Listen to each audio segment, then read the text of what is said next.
کون سے ایسے اعمال ہیں جو اللہ تعالیٰ نے ان لوگوں کے لیے رکھے ہیں جو حج پہ نہیں جا سکے لیکن پھر بھی اللہ ان کو حج اور عمرے کا ثواب نصیب فرما دیتے ہیں. ان میں سے پہلا کام، گھر سے وضو کیجئے، فرض نماز پڑھنے کے لیے مسجد میں پہنچیے، باجماعت تکبیر اولیٰ کے ساتھ نماز پڑھیے.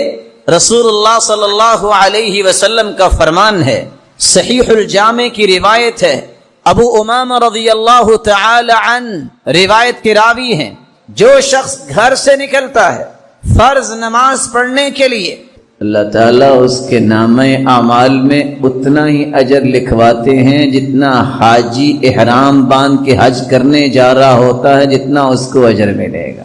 محروم نہیں کیا اللہ تعالیٰ نے. دوسرا عمل جس سے حج عمرے کا ثواب انسان لے سکتا ہے اگر اس کے پاس مال نہیں ہے، ایک شخص گھر سے نیت کر کے نکلتا ہے میں نے اللہ کا دین سیکھنا ہے، اور جاتا کہاں ہے؟ کسی مسجد میں جاتا ہے. یہ انسان کتنا عظیم ہے.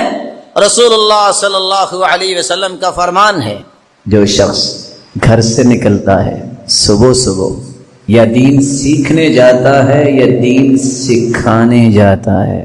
متعلم اور معلم جن کا مقصد صرف اس لیے دین سیکھنا ہے کہ رب راضی ہو، اس لیے نہیں میں لوگوں میں رعب جما سکوں، اس لیے نہیں جیسا کہ حدیث کہتی ہے لوگوں کو اپنی طرف متوجہ کرنے کے لیے، اس لیے نہیں مجھے کہ دنیا کی 4 ٹکے مل جائیں، اس نظریے سے گھر سے نکلتا ہے میں رب کے قریب ہو جاؤں، جہالت مجھ سے دور ہو جائے، میرا رب راضی ہو جائے. یہ گھر سے نکلتا ہے 3 انعامات پاتا ہے. پہلا انعام، اللہ کے رسول کا فرمان ہے، اللہ کے نورانی فرشتے اس کے لیے پر بچھاتے ہیں.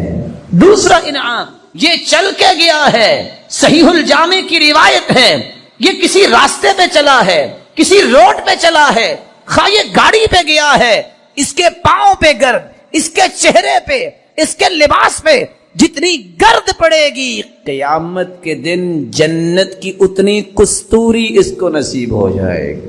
اور تیسرا انعام، یہ گیا ہے اللہ کا دین سیکھنے، اور گیا بھی ہے مسجد میں.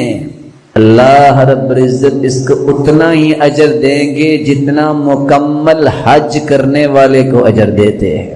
تیسرا عمل جس سے ایک فقیر آدمی بھی حج کا ثواب لے سکتا ہے، ثواب ہی لینا ہے، مقصود ہی یہ ہے اللہ کو راضی کرنا. ایک شخص فجر کی نماز پڑھنے گیا، نماز پڑھ کے بیٹھ گیا، ذکر میں مشغول ہے. کیسے؟ اللہ کے رسول کی عادت مبارکہ یہ تھی، آپ فجر کی نماز پڑھتے جب تک سورج اچھی طرح نکل نہ آتا وہ ذکر ہی کرتے رہتے. پھر اٹھ کے 2 رکعتیں پڑھتا ہے. من صلى الفجر في جماعة ثم قعد يذكر الله عز وجل حتى تطلع الشمس ثم صلى ركعتين كانت له كأجر حجة وعمرة تامة. جو فجر کی نماز با جماعت پڑھتا ہے پھر بیٹھ کے ذکر کرتا ہے یہاں تک کہ سورج نکل آتا ہے، پھر اٹھ کے 2 رکعتیں پڑھتا ہے، اللہ کے رسول صلی اللہ علیہ وسلم کا فرمان ہے مکمل حج عمرے کا ثواب اسے اللہ عطا کر دیتے ہیں. حاجی حج کرنے جائے، رکن حج کے 4 ہیں، نیت کرنا بھول جائے، میدان عرفات میں نہیں جا سکا، طواف افاضہ اور طواف حج نہیں کر سکا، صفا مروہ کی سعی نہیں کر سکا، 4 رکنوں میں سے ایک بھی رہ گیا، حج باطل، پیسہ غرق، واجب اگر چھوٹ گیا دم دینا پڑے گا. یہاں فجر کی نماز پڑھی ہے اور سورج نکلنے تک ذکر کیا ہے، 2 رکعتیں پڑھی ہیں، 1 مرتبہ نہیں کہا، 3 مرتبہ کہا ہے تامہ، اس کو مکمل حج عمرے کا ثواب نصیب ہو جائے. چوتھا عمل صحیح بخاری کی روایت ہے، سیدنا ابو ہریرہ فرماتے ہیں وہ عمل اللہ کا ذکر ہے. ذکر بھی کون سا؟ نماز پڑھنے کے بعد 33 مرتبہ سبحان اللہ، 33 مرتبہ الحمدللہ، 34 مرتبہ اللہ اکبر. اس کا فائدہ کیا ہوگا؟ 3 فائدے. پہلا فائدہ جو یہ پڑھنے والا ہے وہ حج عمرے کا ثواب لے سکتا ہے۔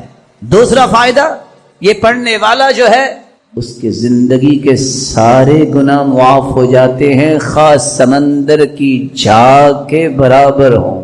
تیسرا فائدہ، یہ پڑھ لینے سے جسم تر و تازہ ہو جاتا ہے، اس شخص کو کسی غلام اور لونڈی کی ضرورت نہیں، اللہ اس کے جسم میں برکتیں ڈال دیتے ہیں۔ پانچواں کام ابن رجب حنبلی رحمت اللہ علیہ نقل کرتے ہیں، جو شخص واجبات کو، فرائض کو، دینی واجبات، دینی فرائض کو بر وقت پورا کرتا ہے، نفلی حج عمرے سے اس کو اللہ تعالیٰ زیادہ ثواب دیتے ہیں۔ چھٹی بات، حرام مال سے بچ جانے والا بھی حج عمرے سے زیادہ اجر لے سکتا ہے۔ 1 درہم ہے، اس کے 6 حصے کیے جائیں،